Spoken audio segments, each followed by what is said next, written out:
20,000 غیر مسلموں نے جنازہ دیکھ کر کے اسلام قبول کیا۔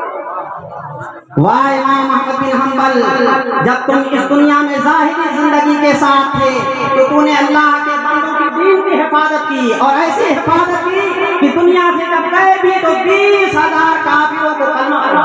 سبحان اللہ، سبحان اللہ۔ لوگوں نے پوچھا ان کافروں سے لوگوں نے کلمہ پڑھ لیا، احمد بن حنبل تو دنیا سے جا چکے۔ کہا ہم نے اس جنازے میں دیکھا ہے 25 لاکھ آدمیوں کا اندازہ لگایا ہے لوگوں نے، 25 لاکھ آدمی تھے۔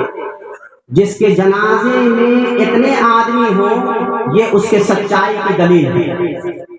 اور جب احمد بن حنبل سچے ہیں اتنے، تو احمد بن حنبل جس دین کو مان رہے ہیں وہ کتنا سچا ہوگا، اور اس دین کو جو لایا ہے ان کا نبی وہ کتنا سچا ہوگا۔ اس لیے ہم نے کلمہ پڑھا لا الہ الا اللہ واشہد ان محمدا عبدہ ورسولہ۔ تو 240 میں آپ کا وصال ہوا، 240 میں، اور اس کے بعد ایک روایت 41 کی بھی ہے، 241 میں۔ اس کے 230 برس کے بعد 230 برس، 241 میں 230 جوڑ دیجئے تو 471 ہوتا ہے۔ سن 471 ہجری میں آپ کی قبر انور کی مٹی بہ گئی بارش، اور اس کے بعد تختہ بھی ہٹ گیا۔ 240 برس کے بعد دنیا نے اپنے ماتھے کی نگاہوں سے دیکھا کہ سیدنا امام احمد بن حنبل رضی اللہ تعالیٰ عنہ کہ جس میں پاک پر کوئی کیا داغ آتا اور دھبا آتا کہ وہ کفن پاک جو آپ کے جسم اقدس سے بالکل سے متصل تھا اس میں بھی کہیں ذرہ برابر داغ اور دھبا نہیں تھا۔ سبحان اللہ، سبحان اللہ، سبحان اللہ۔ 230 برس کے بعد یہ دلیل ہے کہ اللہ تبارک و تعالیٰ اپنے محبوبین کے جسموں کو قبروں میں سلامت رکھتا ہے۔ انبیاء کرام کا صدقہ عطا فرماتا ہے ولیوں کو۔ امام احمد بن حنبل نے اللہ کے دین کی حفاظت کی تو اللہ تبارک و تعالیٰ نے ان کی قبر میں ان کے جسم پاک کی حفاظت کی۔ اب اس کے بعد سن 470 میں اور اس کے آس پاس سرکار غوث پاک رضی اللہ تعالیٰ کی ولادت ہوئی۔ تو آپ سرکار غوث پاک رضی اللہ تعالیٰ نے ایک بار اپنے مرید خاص اور اپنے خلیفہ حضرت علی بن حیدر رحمۃ اللہ تعالیٰ علیہ سے ارشاد فرمایا، علی چلو بغداد کے قبرستان میں چلا جاؤ۔ اس سے فرمایا حضرت علی بن حیدر، یہ مرید سرکار غوث پاک کے، خادم خاص سرکار غوث پاک کے، خلیفہ بھی سرکار غوث پاک۔ ان کا مرتبہ بھی سن لو تب آپ کو بات سمجھ میں آئے گی کہ سرکار غوث پاک کا مرتبہ کیا ہے اور امام احمد بن حنبل کیسے سرکار غوث پاک کی بارگاہ میں خراج عقیدت پیش کرتے۔ علی بن حیدر ہیں کہ جتنے خلفاء سرکار غوث پاک کے تھے یہ سب سرکار غوث پاک کی مجلس پاک میں بالکل سامنے بیٹھتے تھے واز کے وقت۔ سرکار غوث پاک ایک مرتبہ واز فرما رہے تھے تو واز ہی کے دوران علی بن حیدر فرماتے ہیں کہ میری آنکھ لگ گئی، اور آنکھ لگنی تھی کہ میں سرکار دو عالم صلی اللہ علیہ وسلم کی زیارت سے مشرف ہوں۔ سبحان اللہ، سبحان اللہ۔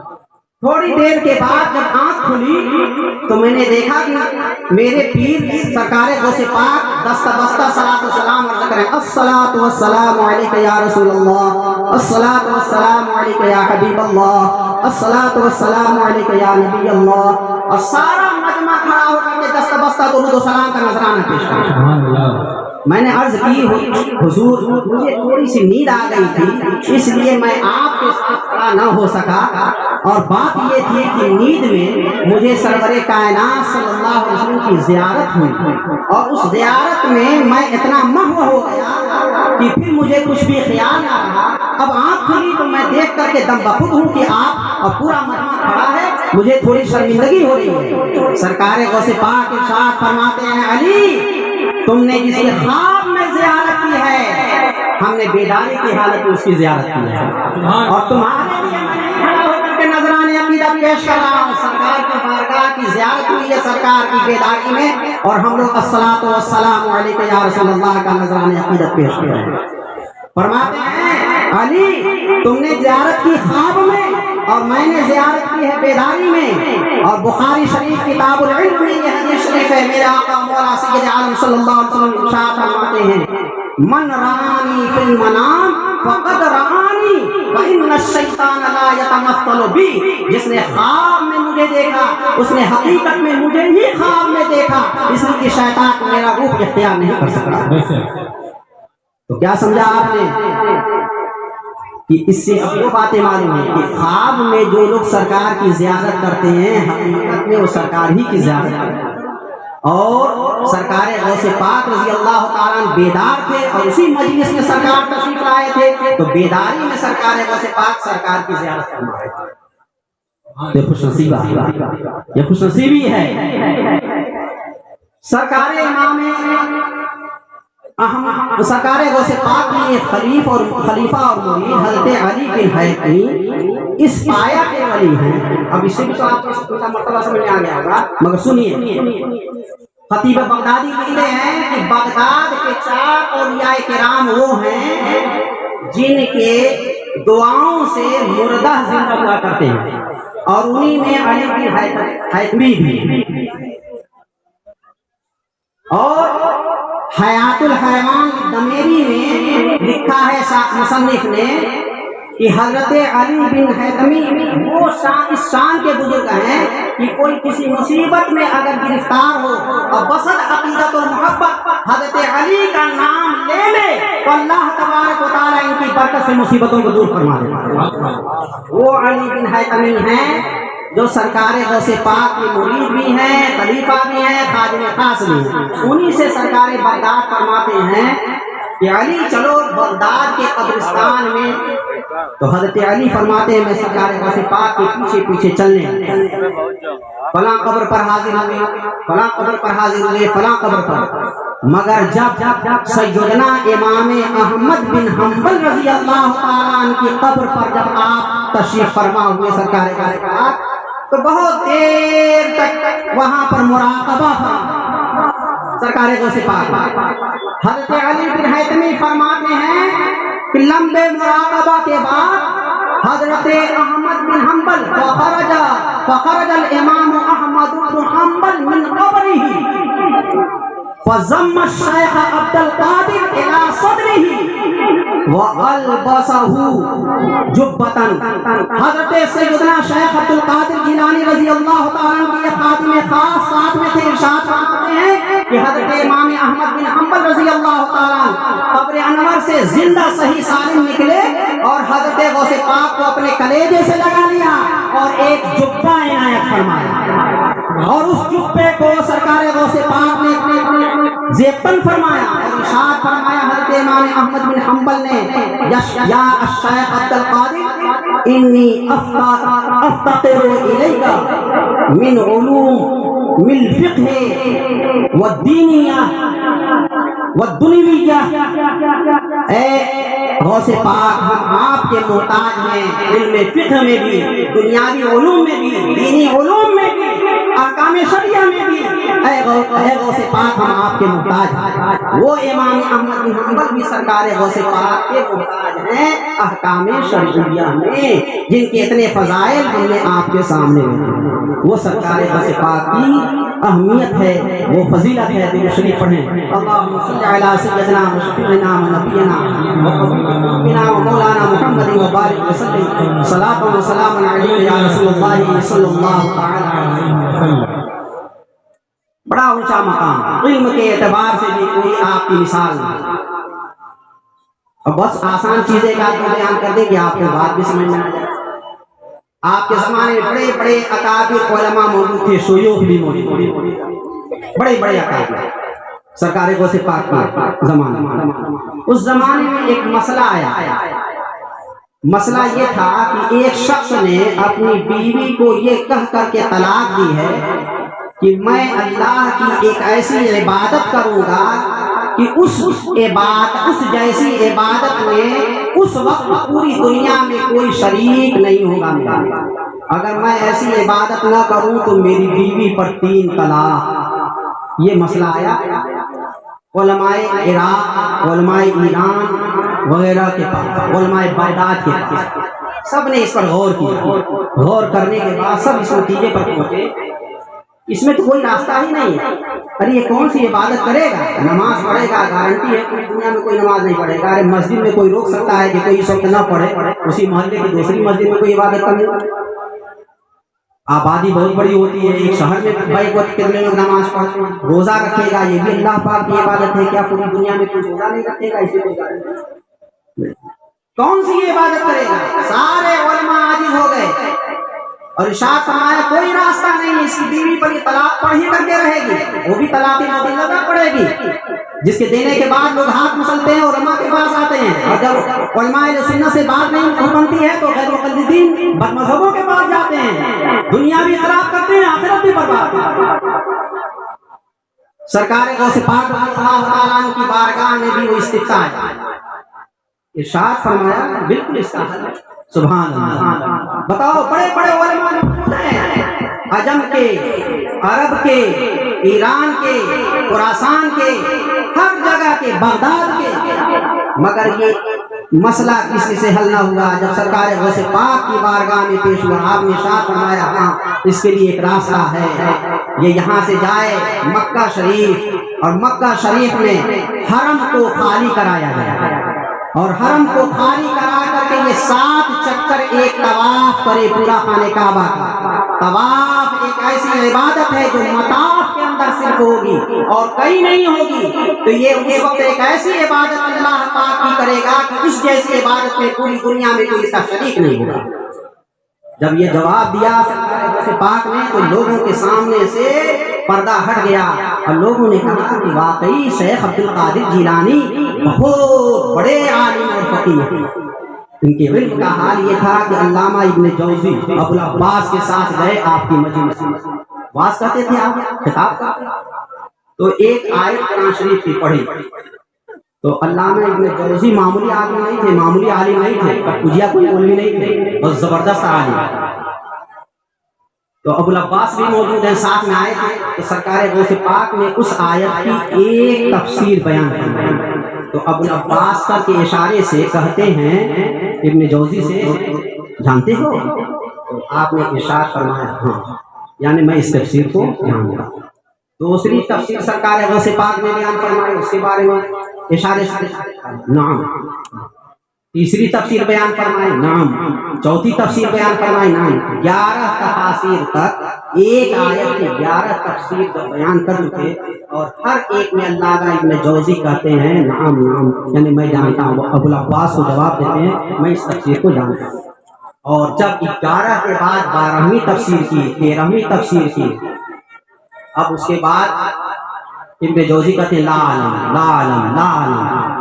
ایک آیت کی سرکار بغداد سرکار غوث پاک رضی اللہ تعالیٰ نے 40 تفاسیر بیان کی۔ علامہ ابن جوزی اس کے بعد پھر فرماتے ہیں سرکار غوث پاک رجعنا من القول الى الحال، ہم قول سے اب حال کی طرف لوٹے ہیں۔ اب جب وہ منظر آیا تو علامہ ابن جوزی جیسا عالم اپنے جبے کو پھاڑ کر کے جنگل کا راستہ اختیار کیا، جذب کی کیفیت طاری ہو گئی۔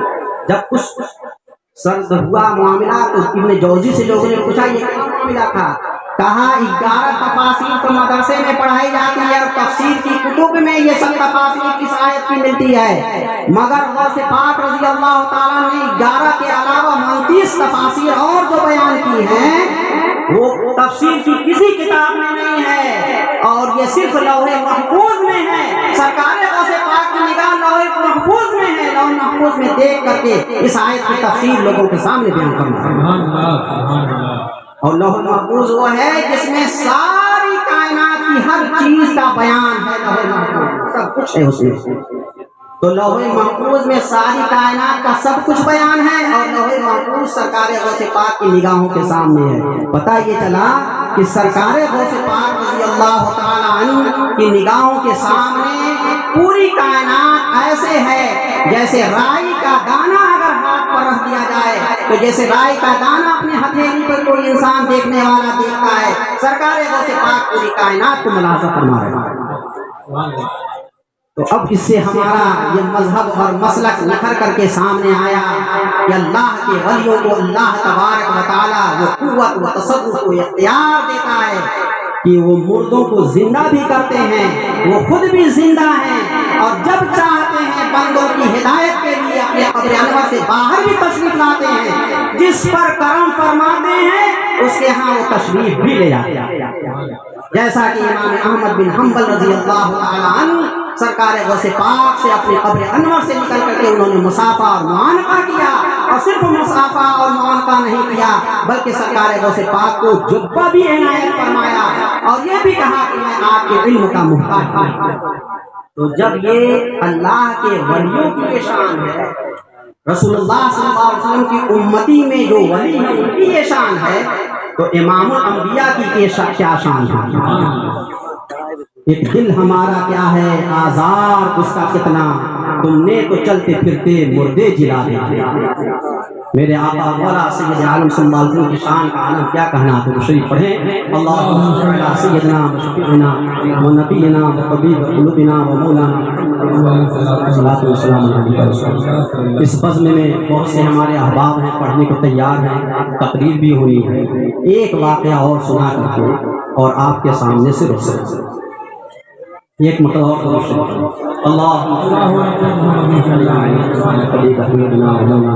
محمد مبارک وسلم صلاۃ وسلام علیہ۔ سرکار غوث پاک کے زمانے میں یہ مشہور تھا کہ مغرب کے اگر کوئی امام الاولیاء ہیں تو محمد مغربی امام الاولیاء، اور مشرق کے اگر امام الاولیاء کوئی ہیں تو عاطف جیلانی رضی اللہ، یہ مشہور ہے۔ مگر سیدنا امام محمد مغربی کی شان کیا ہے کہ ایک بار اپنی مجلس میں تھے اور واعظ فرما رہے تھے، اور اس کے بعد جذب کی کیفیت طاری ہو گئی آپ کو۔ سیدنا امام محمد مغربی ارشاد فرمایا اللہم انی اشہدک و اشہد ملائکتک انی سمعت و اطعت، اے اللہ پاک میں تمہیں گواہ بناتا ہوں اور تیرے فرشتوں کو گواہ بناتا ہوں، میں نے غوث پاک کے فرمان کو سنا اور میں نے ان کی اطاعت کی۔ جب یہ آپ جذب کی کیفیت کچھ سرد ہوئی تو حاضرین نے پوچھا جو ذرا باہمت تھے اور کچھ قریب رہتے تھے، حضور یہ بے ربط بات بیچ میں کہاں سے آ گئی؟ تقریر آپ فرما رہے تھے اور بیچ میں آپ کہنے لگے اللہم انی اشہدک و اشہد ملائکتک انی سمعت و اطعت۔ فرمایا سنو، میں تمہارے درمیان واعظ کر رہا تھا اور اس وقت میرے کانوں میں ایک صدا آ رہی تھی، میں دیکھ رہا تھا کہ الہام ہو رہا ہے اللہ پاک کی طرف سے بغداد میں امام الاولیاء سرکار غوث پاک کے اوپر، اور وہ بغداد کے منبر پر کھڑے ہو کر کے ارشاد فرما رہے ہیں قدمی ہادی علی رقبۃ کل ولی اللہ، میرا یہ قدم اللہ کے تمام ولیوں کی گردنوں کے اوپر ہے۔ میں نے یہاں پر ان کے اس کلام کو سنا تو میں نے کہا اے اللہ پاک تو گواہ رہا، تیرے سارے فرشتے بھی گواہ ہیں کہ میں نے اپنی گردن کو ان کے لیے جھکا دیا اور میں نے ان کے احکام کی اطاعت و فرما برداری کی۔ تو جو امام الاولیاء ہے مغرب کا، جب وہ سرکار غوث پاک کی بارگاہ میں اس طریقے سے خراج عقیدت پیش کر رہا ہے اور کہاں سے رہ کر کے وہ سرکار غوث پاک کی آواز کو سن رہا ہے، اسی لیے اعلیٰ حضرت عظیم البرکت مجدد دین و ملت سیدنا شاہ امام احمد رضا قادری بریلوی رضی اللہ تعالیٰ عنہ ارشاد فرماتے ہیں واہ کیا مرتبہ ہے غوث ہے بالا تیرا، اونچے اونچوں کے سروں سے قدم اعلیٰ تیرا، سر بھلا کیا کوئی جانے کی ہے کیسا تیرا، اولیاء ملتے ہیں آنکھیں وہ ہے طلبہ۔ کسی نے اعتراض سیدنا شیخ عبد القادر جیلانی سید نہیں ہے، ان کے معتقدین اور مریدین نے ان کو سید بنا دیا ہے۔ اعلیٰ حضرت کا سیال کلام جنہوں نے پوری زندگی وفاداری کا ثبوت دیا ہے سرکار غوث پاک کی بارگاہ میں، کیسے یہ خاموش رہ سکتے ہیں؟ سے در در سے سب سے ہے مجھ کو نسبت، میری گردن میں بھی ہے دور کا ڈورا تیرا، اس نشانی کے جو سب ہیں نہیں مارے جاتے، حشر تک میرے گلے میں رہے پٹا تیرا۔ سرکار غوث پاک کیسے خاموش رہ سکتے تھے؟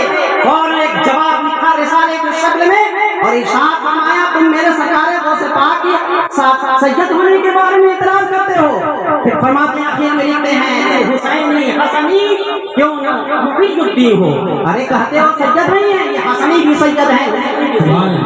آپ کے والد محترم کی طرف سے اگر آپ کا شرح دیکھا جائے تو امام حسن مجتبیٰ تک پہنچتا ہے، اور والدہ محترمہ کی طرف سے دیکھا جائے تو سیدنا امام عالی مقام تک پہنچتا ہے۔ تو حسینی حسنی کیوں نہ محی الدین ہو، اے خزر مجمع بحرین ہے چچا۔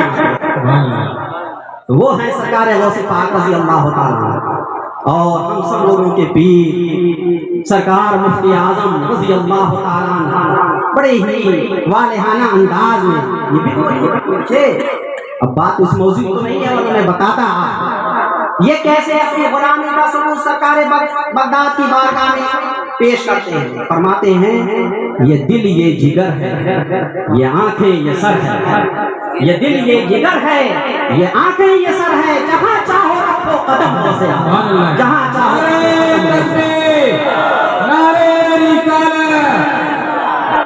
کوئی اللہ کا ولی ایسا نہیں، کسی کو ولایت نہیں ملی ہے اس وقت تک جب تک کہ سرکار غوث پاک کی غلامی نہیں اس نے قبول کیا ہے۔ جس طرح انبیاء میں کسی کو نبوت نہیں ملی جب تک کہ سرور کائنات صلی اللہ علیہ وسلم کی نبوت و رسالت کا اس نے اقرار نہیں کیا، اور جب تک کہ سرور کائنات صلی اللہ علیہ وسلم پر وہ ایمان نہیں لے آیا اس وقت تک، اسی طرح اولیاء میں کسی کو اس وقت تک ولایت نہیں ملی ہے جب تک کہ سرکار غوث پاک کی اس نے غلامی نہیں حاصل کر لیا۔